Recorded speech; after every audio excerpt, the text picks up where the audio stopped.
नमस्कार मित्रांनो, क्रियापद, क्रियापदाचे प्रकार, धातू, धातू साधिते हा सगळा घटक आपला बघून झाला.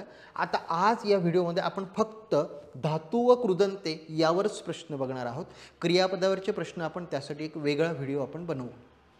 करूया सुरुवात. कमी प्रश्न यावर, फक्त 20 प्रश्न आहेत यावर. धातू साधित आणि क्रियापद याबाबत चुकीची जोडी शोधा. आता एक लक्षात घ्या, धातू आणि धातू साधित आहे तर ओळखायला अगदी सोपं आहे. ने प्रत्यय लावून बघा. ने प्रत्यय लागलं तर समजायचं ते क्रियापद आहे आणि ने प्रत्यय काढलं तर समजायचं तो धातू आहे. जसं की चमक, चमकणे ने प्रत्यय आहे. प्रकाश, प्रकाशने ने प्रत्यय आहे. मुरड, मुरडणे ने प्रत्यय आहे. याचा अर्थ चालक आणि मालक यात कुठल्याही प्रकारचा प्रत्यय नाही, म्हणून बरोबर उत्तर आहे यस चालक, कारण की ही चुकीची जोडी आहे, चालक आणि मालक. बरोबर. पर्याय नंबर दुसरा. क्रियापदाच्या प्रत्ययरहित मूळ शब्दास काय म्हणतात? काय म्हणतात? धातू म्हणतात. अगदी बरोबर. प्रत्ययरहित क्रियापदाला काय म्हणतात? क्रियावाचक प्रत्ययरहित शब्द म्हणजेच धातू. पुढीलपैकी साधित शब्द कोणता? साधित शब्द म्हणजे काय? कुठल्या तरी शब्दापासून साधलेला. कुठला वाटतोय साधलेला? पाऊस, कीर्ती, शरीर हे तर सिद्ध शब्द आहेत. जो मूळ शब्द असतो त्याला म्हणतो आपण सिद्ध शब्द, आणि इतर शब्दांपासून तयार केला त्याला म्हणतो आपण साधित शब्द. यस, वार्षिक हा साधित शब्द आहे. वर्ष आणि इक मग शब्द तयार झाला वार्षिक. मग वार्षिक हे आपण विशेषण म्हणून वापरतो. वार्षिक अंक, वार्षिक सभा. खालीलपैकी वाक्यातील क्रियापद कोणते ते ओळखा. तू कोणत्या तरी एकाच देवाला भज. तू कोणत्या तरी एकाच देवाला भज. भजने वर्ण भज हा धातू आहे, तेच क्रियापद म्हणून वापरलेला आहे, त्यामुळे भज हे उत्तर बरोबर. खालील क्रियापदांपैकी साधित क्रियापद ओळखा. कुठलं? साधित, सिद्ध नाही, साधित क्रियापद. याचा अर्थ क्रियापदापासून जर इतर शब्द बनवलेले असतील तर त्याला म्हणतो आपण साधित. ओके, साधित क्रियापद ओळखायचं म्हणजे इतर शब्दांपासून तयार केलेलं क्रियापद. करवते नाही, गडगडते नाही, गेला नाही. पाणी वर्ण तयार झालेला आहे, पाणावले. अगदी बरोबर. पाणी या नामापासून आपण क्रियापद तयार केलेलं आहे, पाणावले. याचा अर्थ नामापासून तयार केलं म्हणजे ते काय झालं? नाम साधित क्रियापद आले. साधित क्रियापद आपण ओळखलं. कर्ता या शब्दातील मूळ धातू ओळखा. आता मूळ धातू ओळखायला काय करतो आपण? कर्ता म्हणजे क्रियापद काय आहे? करणे. हा ने काढला की खाली तुमचा काय राहिला शिल्लक? धातू कर. त्यामुळे कर हा धातू आहे. बरोबर. करणे वर्ण कर. तो रडता रडता थांबला. हे वाक्य कोणत्या प्रकारातील आहे? रडता रडता थांबला. आता रडता रडता, रड या धातूचा उपयोग करून काय केलेला आहे? त्याचं क्रिया विशेषणासारखा वापर केलेला आहे. रडता रडता. मग ज्यावेळेस आपण धातूपासून दुसरा शब्द तयार करतो त्याला धातू साधिते किंवा कृदंत म्हणतात. यस, पर्याय दिलेला आहे आपल्याकडे कृदंत, त्यामुळे बरोबर उत्तर आहे कृदंत. येते या क्रियापदातील मूळ धातू कोणता? काय सांगितलं आपण? क्रियापद बघा, येणे. हा ने काढला की तुमचा मूळ धातू शिल्लक राहिला ए. पहिलाच पर्याय बरोबर आहे. ए हा धातू आहे. हा येणे वर्ण तयार केलेला. खालील शब्दातील धातू साधित नसलेला शब्द ओळखा. ए झाला. खालील शब्दातील धातू साधित नसलेला शब्द ओळखा. धातू साधित नसलेला. बर. टाकणे, टाक आणि आऊ. चिडणे, चीड आणि खोर. कर्ज आणि आऊ म्हणजे याचा अर्थ इथे प्रत्यय लागलेले आहेत. याचा अर्थ विणकर हा शब्द जो आहे हा धातू साधित नसलेला शब्द आहे. हा धातू साधित नसलेला शब्द आहे.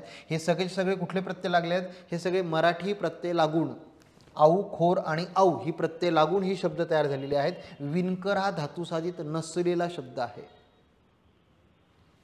रक्षक, वंदन, श्रवणीय, रसिक कोणते प्रत्यय लागून बनलेले धातू साधित आहेत? कोणते प्रत्यय लागत? रक्षक मध्ये तुम्हाला दिसतोय अक, वंदन मध्ये अन, श्रवणीय म्हणजे अनीय आणि इक हे प्रत्यय ही संस्कृत प्रत्यय आहेत. संस्कृत प्रत्यय व त्यापासून बनलेली. दुसरा पर्याय बरोबर. ही सगळी संस्कृत प्रत्यय आहेत. अक, अन, अनी आणि इक. अक काय दाखवतो? अक हा कर्तुवाचक आहे. अन हा साधनार्थक आहे. अनीय, अनी हा योग्यतार्थक आहे, योग्यार्थक. आणि इक हा विशेषण म्हणून वापरला जातो. इक लावलं की विशेषण. त्यामुळे रसिक हा विशेषण शब्द आहे. श्रवणीय काय दाखवतो? योग्यार्थक दाखवतो. वंदन साधनार्थक आणि रक्षक हा कर्तृवाचक शब्द आहे. म्हणजे या संस्कृत शब्दांचे अर्थ पण आपण बघितले की त्याला कुठला प्रत्यय लागलेला आहे. धातू म्हणजे काय? प्रत्ययरहित क्रियावाचक शब्दाला धातू म्हणतात. हे तर अगदी तोंडपाठ झालं पाहिजे. पर्यायी उत्तरातील वाक्यातील कृदंत असलेले वाक्य ओळखा. कृदंत असलेलं वाक्य. हळूहळू नाही, बसत बसत येस. बस धातू आहे. बसत बसत क्रिया विशेषणासारखा वापर केलेला आहे. मागे मागे हे क्रिया विशेषणच आहे. त्यामुळे दुसरा पर्याय बरोबर आहे. तो बसत बसत म्हणाला. धातू खेरीज इतर शब्दांना प्रत्यय लागून. आता प्रश्न व्यवस्थित आहे का? धातू खेरीज इतर शब्दांना प्रत्यय लागून जे नवीन शब्द तयार होतात त्यांना काय म्हणतात? धातू खेरीज. आता इथेच नेमकी गंमत काय ते बोलायची. सर धातूला प्रत्यय लागलं की त्याला धातू साधित किंवा कृदंत म्हणतात. आणि दोन्ही पर्याय दिलेले आहेत, धातू साधित आणि कृदंत. प्रश्न काय? धातू खेरीज इतर म्हणजे याचा अर्थ धातू साधिते आणि कृदंते नाही. मूळ शब्दाला काय म्हणतात? सिद्ध. एकमेव पर्याय शिल्लक राहिला तद्धिते. त्यामुळे फक्त क बरोबर. क फक्त बरोबर. तिसरा पर्याय. आलं का लक्षात? धातू खेरीज म्हटलंय. धातूला प्रत्यय लागल्यावर त्याला धातू साधिते किंवा कृदंते म्हणतात. हा धातू खेरीज आहे. मूळ शब्दाला आपण सिद्ध म्हणतो. याचा अर्थ तद्धिते. म्हणजे याचा अर्थ धातू खेरीज इतर शब्दांना ज्यावेळेस प्रत्यय लागतात त्यांना म्हणतात तद्धिते. पुढे मराठी व त्यापासून बनलेली धातू साधिते दिली आहेत. मराठी व त्यापासून बनलेली धातू साधिते. बरं, घडाई म्हणजे याचा अर्थ आई. झगडा. बरं, झगडणे वर्ण झगडा म्हणजे आ दिसतो आहे. विसराळू आळू आणि पाळ अ मराठी आहेत. कारण की लेखक अक, वंदन अन, रमणीय अनिय आणि पथिक इक. आत्ताच मगाशी बघितलं ही संस्कृत प्रत्यय आहेत. अक संस्कृत प्रत्यय आहेत. रसिक संस्कृत प्रत्यय आहेत. याचा अर्थ तिघचे तिघ संस्कृत प्रत्यय असलेले आहेत. मराठी प्रत्यय असला फक्त पर्याय पहिला. हे सगळे संस्कृत प्रत्यय आहेत. हे सगळे संस्कृत प्रत्यय आहेत. इथे कुठला प्रत्यय लागला? आई. आई काय दाखवतो? क्रियेची मजुरी दाखवतो. आई हा काय दाखवतो? क्रियेची मजुरी दाखवतो. पुढे काय लागलाय? आ आणि अ. आ आणि अ ही क्रियावाचक नामे आहेत. आणि राहिला काय तुमचा? आळू विशेष म्हणून वापरलं जातं. बरोबर. म्हणजे प्रत्यय लावल्यानंतर काय होतं तर क्रियेची मजुरी दाखवणार आई आहे, क्रियावाचक नामे दाखवणार आ आणि अ आहे, आणि आळू हा विशेषण तयार करतो. पुढचा बघा. लढाऊ या धातू साधिताची रचना पुढीलपैकी कोणता प्रत्यय जोडून झालेली आहे? लढ आणि आऊ. बर म्हणजे आऊ योग्य तारदर्शक. अगदी बरोबर. लढ आणि आऊ लढाऊ. पर्यायी उत्तरातील कोणते धातू साधित गटाबाहेरचे आहे? बरं, गटाबाहेरचे काढायचे. बरं, आता तुम्ही सर सगळ्या ठिकाणी अ दिसतोय. अगदी बरोबर. पण प्रश्न असा आहे, कर, तूट आणि फोड या तिघ जो अ आहे हा मराठी प्रत्यय. लाभ मधला जो आहे तो संस्कृत प्रत्यय. म्हणजे गटाबाहेरचा शब्द कुठला? लाभ. मराठी आणि संस्कृत असं बरं. हा संस्कृत आहे, बाकी सगळे मराठी आहेत. हा संस्कृत आहे, बाकी सगळे मराठी आहेत. अगदी बरोबर. धातूंना विविध प्रत्यय लागून क्रिया अपुरी दाखवणाऱ्या शब्दास काय म्हणतात? धातू साधिते किंवा कृदंते म्हणतात. कृदंते दिलेला आहे पर्याय. पुढील शब्द प्रकारास काय म्हटले जाते? जा, ए, कर, बस, बोल, पी. सर इथे सगळे धातू दिलेले आहेत. पर्याय कुठे दिला धातू? नाही. धातूला प्रत्यय जोडलं, काहीतरी नवीन शब्द तयार केला वेगळा, त्याला म्हणतो आपण साधिते. मग जो मूळ शब्द असतो त्याला काय म्हणतो आपण?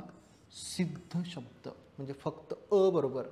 हां, उपसर्ग म्हणजे काय? प्रत्यय लागलेले सुरुवातीला जो लागतो त्याला म्हणतो आपण उपसर्ग, नंतर लागतो त्याला प्रत्यय. तत्सम म्हणजे काय? संस्कृतमधून जसे तसे घेतलेले तत्सम. याचा अर्थ फक्त अ बरोबर, बाकी सर्व चूक. पहिला पर्याय बरोबर. शेवटचा प्रश्न. पुढील विधाने वाचून योग्य उत्तर लिहा. क्रियापदे वाक्यातील क्रिया दाखवतात. बरोबर. धातू म्हणजे क्रियावाचक मूळ शब्द. बरोबर. त्यालाच तर आपण सिद्ध शब्द म्हटलं. धातू विकारी शब्द आहे. अगदी बरोबर. जात बदलते क्रियापदाची. बरोबर आहे. हां, येस. प्रत्यय लावला की त्याला साधित की नाम होऊ शकतो. म्हणजे याचा अर्थ ही कुठली झालीत? विकारी. लिंग वचनप्रमाणे बदलतात. हो, याचा अर्थ काय झालीत? विकारी झालीत. याचा अर्थ सर्व विधाने बरोबर. सर्व विधाने बरोबर. क्रियापद आणि क्रियापदाचे प्रकार यावर बरेच प्रश्न आहेत. त्या प्रश्नांची संख्या जास्त आहे, म्हणून एकत्र मोठा व्हिडिओ होऊ नये म्हणून यात फक्त आपण धातू आणि धातू साधिते किंवा कृदंते यावर हा व्हिडिओ तयार केला. अजून 2 व्हिडिओ यावर बाकी आहेत. एक क्रियापदाचे प्रकार आणि दुसरा कुठला, यस, कर्ता आणि कर्म ओळखणे यावर पण वेगळे प्रश्न स्पर्धा परीक्षेला विचारले जातात. या व्हिडिओसह भेटूया पुढच्या पार्टमध्ये. तोपर्यंत बाय बाय, टेक केअर.